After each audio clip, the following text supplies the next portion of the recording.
Hello everyone, I am back with a video and I want to continue with the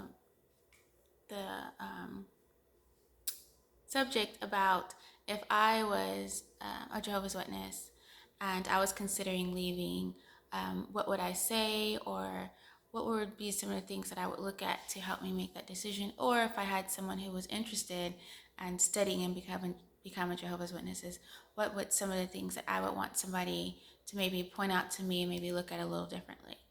So as I repeat in some of my other videos, I was raised in it. I came in when I was 9 years old. So I was raised in it and I stayed in 40 years. Well, basically 40 years. And so I was in it a very long time. Um, and now looking back, that even some of the stories that made me think, like, question the religion or even question it as a child. The book that I started studying at 9 years old was my book of Bible stories, which every child that's a Jehovah's Witness has read that book several times. The story that was sometimes read before you went to bed, and definitely during Bible story, because most parents did Bible story with their kids. Bible story with their kids. And so I decided to look at that book again because that was the first book that I was given and the book that I read. So found out they made it in 1978. That's when it was first published. And I started reading it in 1979 because that's when I was introduced to the witnesses. My parents did not study with me. There was a lady who came through. I was living in Germany at the time, and she came through when she had the Bible study with me. So I've always, my whole life, studied with someone other than my parents. So even with questions, she didn't answer. So if I had questions or wasn't quite sure about something, she did not answer the questions. It was just, you're not ready to understand that. Let's just read what's here and just make sure you understand what we're reading here. So, unfortunately, I did get rid of every book that I had that pertained to being a Jehovah's Witness. And I low-key regret it now because I wish I had kept some of the books so that I can reference back to them now, even down to the Bible. My daughter actually kept hers, and so I actually used hers as a reference one time when I was going over some stuff. But I currently have moved, so I don't have a lot of my things. That's why I'm doing this just strictly on my phone right now, because I don't have some of the things I need to do what I need to do. But I just felt the need. It's been tugging at me to get back on here and talk about my experience. So I'm not done telling my story. So I've just been going on jw.org and looking at the publications there, which has actually been, it's also helpful because it goes a little faster. Looking at the My Book of Bible Stories. So one of the stories I want to talk about today is the Cain and Able story. And that really did stick out to me as a kid. For one, there's two reasons. One of the reasons is who was Cain's wife. And the second reason was Cain said that he was scared to leave where he was with his parents because he was worried about being killed by those who were out there. And even as a child, I was thinking, but I just got through reading chapters 1 through 5 that they were the mother and father of everyone that was born, so it should have been just them. Now, mind you, but just as a child, the time frame, you're just thinking from story to story to story. But now they wanted to push the narrative. Once I read as an adult here, they wanted to push the narrative that a lot of time had gone by and Adam and Eve had pushed out so many kids and had so many children, and now they even had grandchildren and all these people, so the earth was full of people, and that Cain had gotten his wife from either his sister or his niece. It literally said, or possibly his niece, and that was in the Insight to Scriptures. So the Insight to Scriptures book, Volume 1, all you do is look up Cain under it, and it states that that's where he possibly got his spouse from. So I was actually surprised to see that because I wasn't paying attention, evidently. Surprised to see that. So then it also went on to say that they got their translation from the Samaritan Pentateuch. I can't pronounce it, but the Greek Septuagint, and they also said that the Masoretic text, that it did not state that it did not say that that was an omission, but the Masoretic text is the authoritative Hebrew text of the Jewish Bible, the Hebrew language.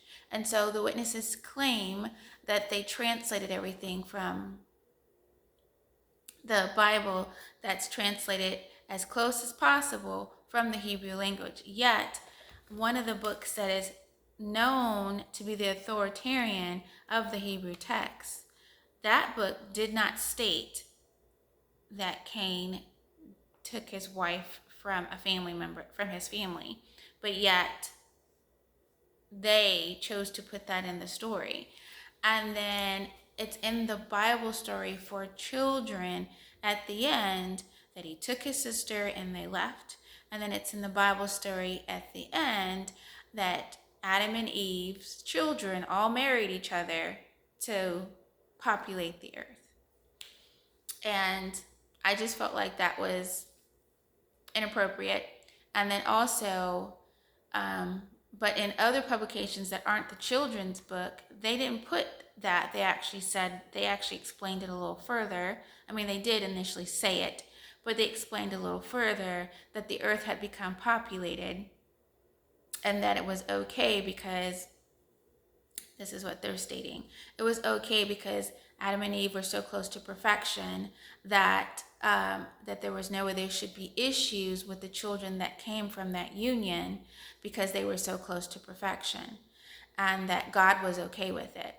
Now, mind you, that was their interpretation of what they stated, that how they felt it was okay. It was not stated that it was okay at all in scripture that that was okay. All he told them to do was populate, because in their justification for putting this in a book and stating that that is how it is that God said populate the earth. And since God said populate the earth, in their mind it made sense that since it's only going to be them, they're claiming that it's only them, and that they're going to have to procreate with each other because that's what makes sense to them. That's what makes sense to them. And so they put it in the book. They put it in the book, and they put it in the children's book, that family members had to marry family members so that they could fulfill God's commandment. So with the other statement that Cain, unalived his brother, and so with Cain unaliving his brother, then God was mad at him and said that he had to leave. So in the children's book, it doesn't say, it just says he was exiled. But when you look further, which was actually the Insight book, which came 10 years later, 1988, it said that he was exiled to the land of the fugitives. Okay, so the land of the fugitives. So who was in the land of the fugitives? Who was there? So these also evidently, supposedly, were also offsprings of Adam and Eve, brothers and sisters of Cain. So I'm just wondering, why didn't they just state that he was, sent to go, like sometimes you send your kids to go live with other relatives. Why didn't they just state that he had to leave and go be with other family, or go leave and be with his other brothers and sisters, or go leave and be with, because they were all going to be related. So, but yet they didn't say that. They said to the land of the fugitives. And I was wondering, who's there? Where'd they come from? How long have they been there?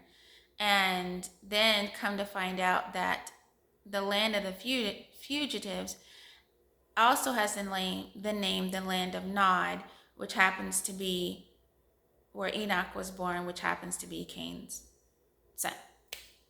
So, saying all that, I just feel like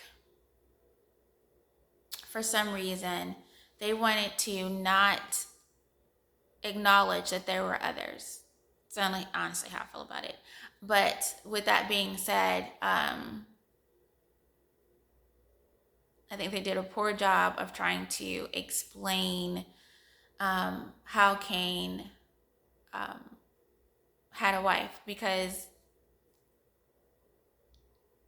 they have no proof. Their story has no proof, and their story is inappropriate. The way they, the way they say the world came to be is completely inappropriate.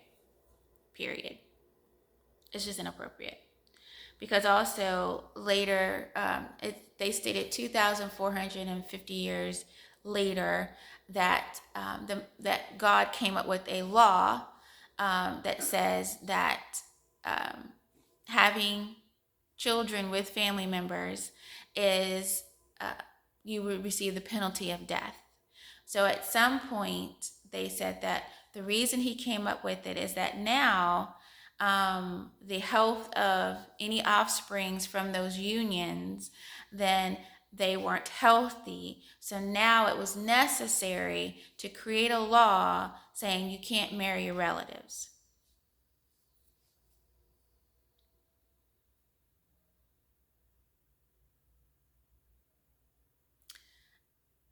I just feel like looking back, it was extremely a narrow viewpoint, in a sense that they had you super hyper focused on a certain group of people. And they're telling the story about a certain group of people, but yet they want to say that that group of people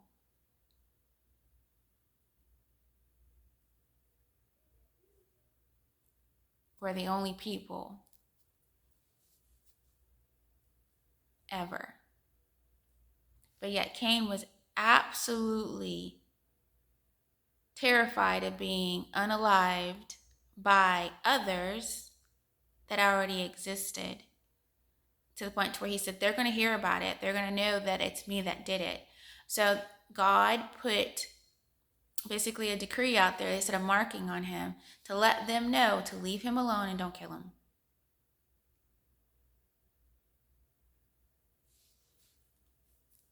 So then Cain, went on to have Enoch, and then Enoch built that whole city.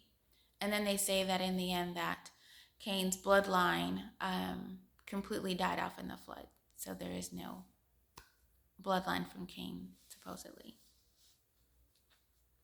I just feel like the Cain and Abel story, and especially the Cain part, is, and put in a children's book, it's inappropriate. Why, why even put that in a children's book?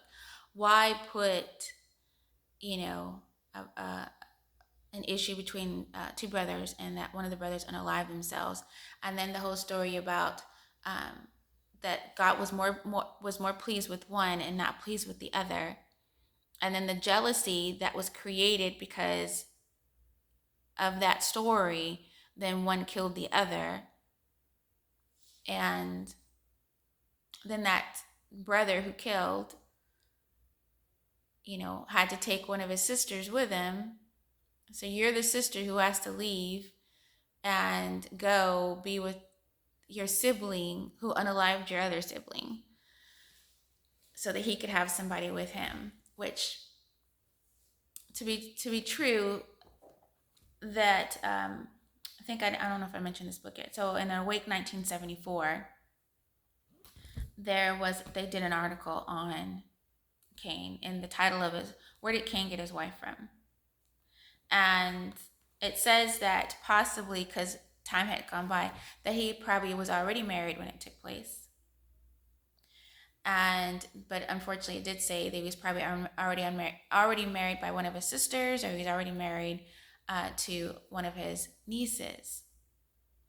So, which still didn't help the storyline, because they're literally saying that the Bible didn't say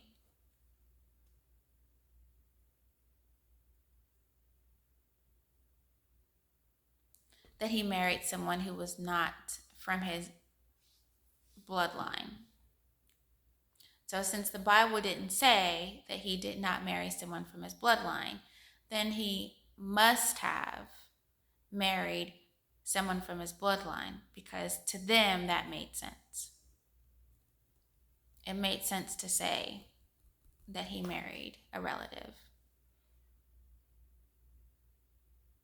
And for some reason, they felt the need to put that in a children's book. Out of all the stories and all the things that we can learn,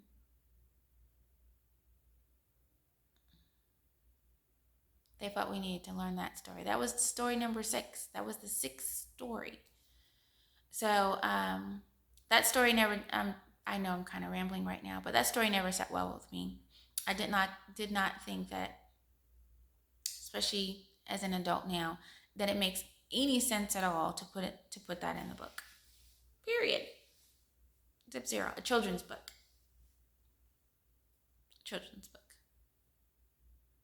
And then they have the cartoon of the unaliving and everything. So, so yeah, that's what I want to talk